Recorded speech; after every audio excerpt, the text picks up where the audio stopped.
15 सितंबर 1974 पुरुषार्थ का अंतिम लक्ष्य है अव्यक्त फरिश्तापन। अभी तुम बच्चों का अंतिम स्थिति बनाने का अंतिम पुरुषार्थ चल रहा है। जो महारथी बच्चे निमित्त बने हुए हैं, उनको अपने पुरुषार्थ की रफ्तार में भी सबके आगे निमित्त बनना है। श्रेष्ठ पुरुषार्थ कौन सा होता है? वो किसको देख फॉलो करेंगे? जैसे कि साकार में पुरुषार्थ कैसे करना है और पुरुषार्थ किसको कहा जाता है। पहले तो पुरुषार्थ के सिंबल, प्रतीक अर्थात साकार ब्रह्मा बाबा को देखते हुए सब आगे बढ़ते थे, लेकिन इस समय साकार में सिंबल कौन है? महारथी। क्या महारथियों का ऐसा पुरुषार्थ चल रहा है कि जिसको देखकर अन्य आत्माओं का भी पुरुषार्थ सिंपल हो जाए? अंतिम पुरुषार्थ कौन सा है, क्या उसको जानते हो? जैसे शुरू में देह अभिमान को मिटाने का पुरुषार्थ रखा कि मैं चतुर्भुज हूँ। इससे स्त्री भान, कमजोरी, कायरता आदि सब निकल गई और आप निर्भय और शक्तिशाली बन गए। तो जैसे आदि में देह अभिमान मिटाने के लिए कि मैं चतुर्भुज हूँ, यह प्रैक्टिकल पुरुषार्थ चला ना? चलते फिरते व बात करते यह नशा रहता था कि मैं नारी नहीं हूँ, मैं चतुर्भुज हूँ। तो ये दोनों संस्कार और वो दोनों शक्तियाँ मिल गई, जैसे कि ये दोनों कार्य हम कर सकते हैं। तो वैसे ही अंतिम लक्ष्य कौन सा स्मृति में रहे, जिससे कि ऑटोमेटिकली वो लक्षण आ जाए। वो अंतिम लक्ष्य पुरुषार्थ के लिए कौन सा है? वो है अव्यक्त फरिश्ता हो रहना। अव्यक्त रूप क्या है? फरिश्तापन। उसमें भी लाइट रूप सामने है, अपना लक्ष्य। वो सामने रखने से जैसे लाइट के कार्ब घेरे में यह मेरा आकार है। जैसे वतन में भी अव्यक्त रूप देखते हो, तो अव्यक्त और व्यक्त में क्या अंतर देखते हो? व्यक्त 5 तत्वों के कार्ब में है और अव्यक्त लाइट के कार्ब में है। लाइट का रूप तो है, लेकिन आसपास चारों ओर लाइट ही लाइट है। जैसे कि लाइट के कार्ब में यह आकार दिखाई देता है। जैसे सूर्य देखते हो तो चारों ओर फैली सूर्य की किरणों की लाइट के बीच में सूर्य का रूप दिखाई देता है। सूर्य की लाइट तो है, लेकिन उसके चारों ओर भी सूर्य की लाइट परछाई के रूप में फैली हुई दिखाई देती है, और लाइट में विशेष लाइट दिखाई देती है। इसी प्रकार से मैं आत्मा ज्योति रूप हूँ, यह तो लक्ष्य है ही, लेकिन मैं आकार में भी कार्ब में हूँ। चारों ओर अपना स्वरूप लाइट ही लाइट के बीच में स्मृति में रहे और दिखाई भी दे, तो ऐसा अनुभव हो जैसे कि आईने में देखते हो तो स्पष्ट रूप दिखाई देता है। वैसे ही नॉलेज रूपी दर्पण में अपना यह रूप स्पष्ट दिखाई दे और अनुभव हो। चलते फिरते और बात करते ऐसे महसूस हो कि मैं लाइट रूप हूँ, मैं फरिश्ता चल रहा हूँ और मैं फरिश्ता बात कर रहा हूँ। तो ही आप लोगों की स्मृति और स्थिति का प्रभाव औरों पर पड़ेगा। कर्तव्य करते हुए भी कि मैं फरिश्ता निमित्त इस कार्य अर्थ पृथ्वी पर पांव रख रहा हूँ, लेकिन मैं हूँ अव्यक्त देश का वासी। अब इस स्मृति को ज्यादा बढ़ाओ। मैं इस कार्य अर्थ अवतरित हुई हूँ, अर्थात जैसे कि मैं इस कार्य अर्थ पृथ्वी पर वतन से आई हूँ, कारोबार पूरी हुई, फिर वापस अपने वतन में। जैसे कि बाप आते हैं तो बाप को स्मृति है, ना कि हम वतन से आए हैं कर्तव्य के निमित्त और फिर हमको वापस जाना है।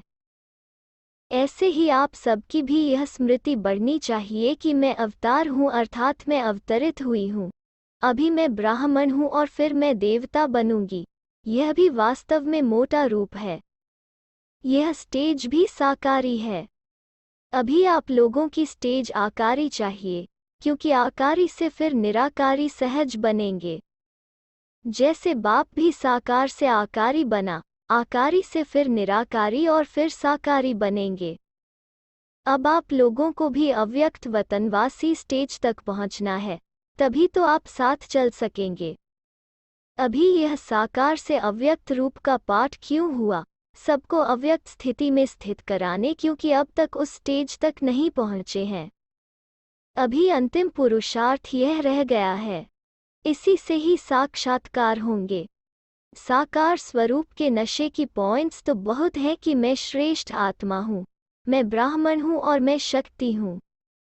इस स्मृति से तो आपको नशे और खुशी का अनुभव होगा। लेकिन जब तक इस अव्यक्त स्वरूप में, लाइट के कार्ब में स्वयं को अनुभव नहीं किया है, तब तक औरों को आपका साक्षात्कार नहीं हो सकेगा। क्योंकि जो दैवी स्वरूप का साक्षात्कार भक्तों को होगा, वो लाइट रूप के कार्ब में चलते फिरते रहने से ही होगा। साक्षात्कार भी लाइट के बिना नहीं होता है। स्वयं जब लाइट रूप में स्थित होंगे, आपके लाइट रूप के प्रभाव से ही उनको साक्षात्कार होगा। जिसे शास्त्रों में दिखाते हैं कि कंस ने कुमारी को मारा तो वो उड़ गई, साक्षात रूपधारी हो गई और फिर आकाशवाणी की। वैसे ही आप लोगों का साक्षात्कार हो तो ऐसा अनुभव होगा कि मानो यह देवी द्वारा आकाशवाणी हो रही है। वो सुनने को इच्छुक होंगे कि यह देवी या शक्ति मेरे प्रति क्या आकाशवाणी करती है।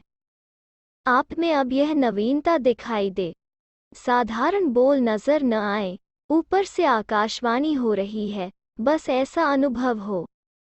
इसलिए कहा कि अब ज्वालामुखी बनने का समय है। अब आपका गोपीपन का पाठ समाप्त हुआ। महारथी जो आगे बढ़ते जा रहे हैं, उनका इस रीति सर्विस करने का पाठ भी ऑटोमेटिकली बदली होता जाता है। पहले आप लोग भाषण आदि करती थीं और कोर्स कराती थीं।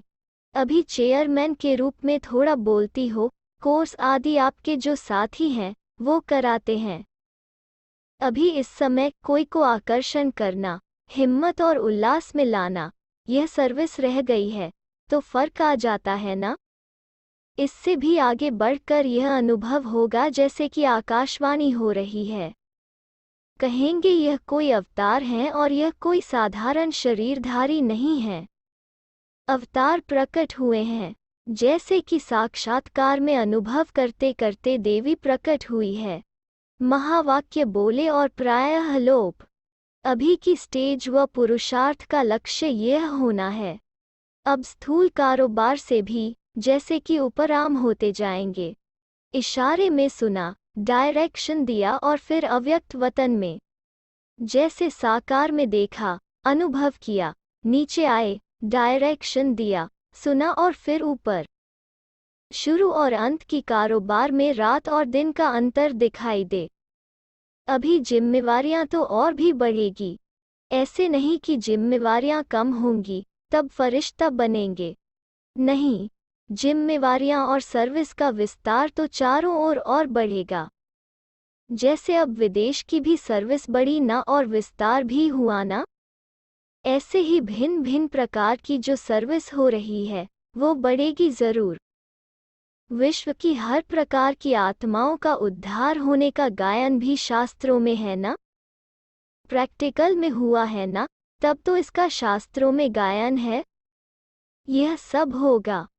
अभी तो एक एक स्थान पर बैठे हो, फिर 10-10 स्थान संभालने पड़ेंगे, फिर तो एक जगह बैठ भी नहीं सकेंगे। प्रैक्टिकल में हुआ है ना, तब तो इसका शास्त्रों में गायन है। यह सब होगा। अभी तो एक एक स्थान पर बैठे हो, फिर 10-10 स्थान संभालने पड़ेंगे, फिर तो एक जगह बैठ भी नहीं सकेंगे। अभी तो 6-8 मास एक ही जगह बैठते हो, लेकिन फिर तो लाइट हाउस मिसल चारों ओर सर्विस करते रहेंगे। जो निमित्त बने हुए मुख्य हैं, सविसिबुल हैं और राज्य भाग्य की गद्दी लेने वाले हैं, ऐसे अनन्य रत्न लाइट हाउस मिसल घूमते और चारों ओर लाइट देते रहेंगे। लाइट हाउस का भी प्रैक्टिकल रूप चाहिए ना, एक अनेकों को लाइट देंगे। बेहद विश्व के मालिक, फिर वो कोई एक एरिया के हद का ही जिम्मेवार हो, ऐसा तो हो नहीं सकता। चाहे निमित्त मात्र भले ही उनका एक ठिकाना हो, जैसे लाइट हाउस का निमित्त ठिकाना तो एक है ना, लेकिन सर्विस एक ठिकाने की नहीं करते बल्कि चारों ओर लाइट फैलाते हैं। इसी रीति स्थान भले एक ही होगा, लेकिन जो अपने में विशेषताएं होंगी या शक्तियां हैं, उसका लाभ चारों ओर हो। अभी तक सिर्फ एक स्थान पर ही आपकी विशेषता का लाभ है। सूर्य एक स्थान को ही रोशनी देता है क्या? तो आपकी भी विशेष शक्ति रूपी किरणें चारों ओर फैलनी चाहिए ना? नहीं तो मास्टर सर्वशक्तिमान और ज्ञान सितारे आप कैसे सिद्ध होंगे? मास्टर ज्ञान सूर्य अर्थात बाप समान सितारे होते हुए भी बाप समान स्टेज, वो तो अष्टरत्न ही प्राप्त करेंगे ना? अगर कोई सितारा एक ही स्थान पर अपना प्रकाश फैलाता है और वो टिमटिमाता उसी अपनी एरिया में ही रोशनी देता है तो उसको मास्टर ज्ञान सूर्य व बाप समान नहीं कहेंगे। जब तक वो बाप समान की स्टेज पर नहीं आया है तब तक बाप समान तख्त नहीं ले सकता। इसलिए अपनी स्टेज ऐसी बनाओ जो सर्विस बढ़े। चक्रधारी बनने से ही चक्रवर्ती महाराजा बनेंगे। यहाँ चक्रधारी वहाँ चक्रवर्ती, जिसमें लाइट का भी चक्र हो और सेवा में प्रकाश फैलाने वाला चक्र भी हो, तभी कहेंगे चक्रधारी। ऐसा चक्रधारी ही चक्रवर्ती बन सकता है। चलते फिरते लाइट का चक्र हर एक को दिखाई देगा, जैसे इन आँखों से दिखाई पड़ रहा है। आश्चर्य खाएंगे कि यह सचमुच है, वो मैं ही देख रहा हूँ। आपके लाइट का रूप और लाइट का क्राउन ऐसा कॉमन हो जाएगा कि चलते फिरते सबको दिखाई देगा। यह लाइट के ताजधारी हैं। जैसे साकार में लाइट का अनुभव करना कॉमन बात थी, सबको उसी रूप से नजर आता था जैसे कि इन आँखों से देख रहे हैं। ऐसे आप लोगों को अनुभव होगा। देखते देखते वो खुद गुम होने लगेंगे, मैं कहाँ हूँ और क्या देख रहा हूँ। जैसे साकार द्वारा अनुभव करते थे, स्वयं से ही कभी कभी आश्चर्य खाते थे कि क्या मेरे पांव यहाँ हैं अथवा मूल वतन या सूक्ष्म वतन में हैं। जैसे साकार द्वारा आपको अनुभव होते थे, वैसे ही फिर आपके द्वारा सबको अनुभव होगा। तब तो सम्मान की स्टेज में आएंगे। वो तब होंगे जब बीच बीच में अपने इस स्वरूप की स्मृति लाते रहेंगे। साकार ने भी गुप्त पुरुषार्थ किया, इसी प्रकार आप लोगों को भी यह गुप्त पुरुषार्थ व गुप्त मेहनत करनी है। इतना अटेंशन है, टेंशन होते हुए भी अटेंशन रहे। अभी तो फिर भी रात और दिन में आराम करने का टाइम मिलता है, लेकिन फिर तो यह रेस्ट लेना, यह भी समाप्त हो जाएगा। लेकिन जितना अव्यक्त लाइट रूप में स्थित होंगे, उतना ही शरीर से परे का अभ्यास होने के कारण 2-4 मिनट भी अशरीरी बन जाएंगे, तो मानो जैसे कि 4 घंटे का आराम कर लिया। ऐसा समय आएगा जो कि नींद के बजाय 4-5 मिनट अशरीरी बन जाएंगे। जैसे कि नींद से शरीर को खुराक मिल जाती है, वैसे ही यह भी खुराक मिल जाएगी। शरीर तो पुराने ही रहेंगे, हिसाब किताब पुराना तो होगा ही, सिर्फ उसमें यह एडिशन होगी। लाइट स्वरूप के स्मृति को मजबूत करने से हिसाब किताब युक्त करने में भी लाइट रूप हो जाएंगे। जैसे इंजेक्शन लगाने से 5 मिनट में ही फर्क पड़ जाता है, नींद की गोली लेने से भी परेशानी समाप्त हो जाती है। वैसे आप भी ऐसे ही समझो कि यह हम नींद की खुराक लेते हैं। ऐसी स्टेज लाने के लिए ही यह अभ्यास है। अमृतवेले भी विशेष यह अभ्यास करना है, हम जैसे कि अवतरित हुए हैं।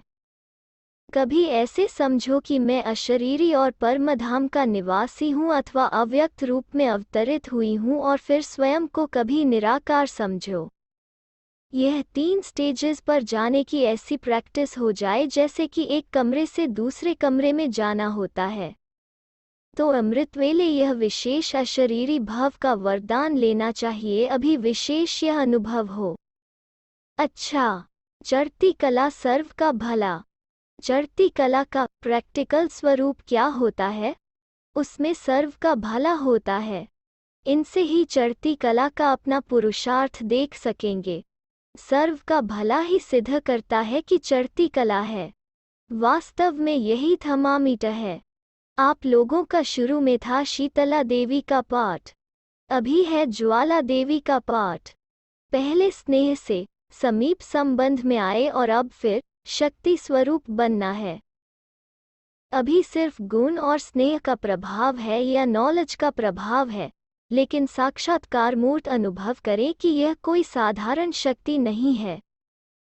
जैसे सूर्य की किरणें फैलती हैं, वैसे ही मास्टर सर्वशक्तिमान की स्टेज पर शक्तियों व विशेषताओं रूपी किरणें चारों ओर फैलती अनुभव करें।